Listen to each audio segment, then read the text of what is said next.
અરે મમ્મી, આ શું છે બધું? આ ધુમાડાવાળો કેરોસીનવાળો પ્રાઇમસ તમે ભંગારમાં આપી દો. અને એમ પણ ઘરમાં જગ્યા નથી. અરે બેટા, તું એને ભંગારમાં નહીં આપ. એને હું સાફ કરીને એક બાજુ મૂકી દઈશ. તું મારાથી એને દૂર ના કરીશ. અરે મમ્મી, તમે શું ગાંડા જેવી વાતો કરો છો? આપણી પાસે ગેસની લાઈન છે, ઇલેક્ટ્રિક સગડી છે, તો પછી આ કાટ ખાયેલા પ્રાઇમસની શું જરૂરત? અને તમે હાવ ઇમોશનલ છો. બેટા, એક વાત કહું તને, હું લગ્ન કરીને જ્યારે આવી ને ત્યારે આપણી જોડે ગેસ લેવાના પૈસાય નહોતા. ત્યારે આ પ્રાઇમસ ઉપર મેં બધાની રસોઈ બનાવીને, ચા બનાવીને મેં ખવડાવ્યું છે.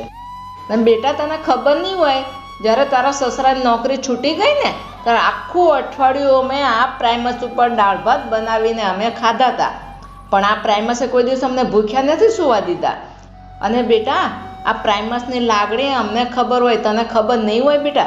સોરી મમ્મી, હું આ પ્રાઇમસની કિંમત ભૂલી ગઈ હતી.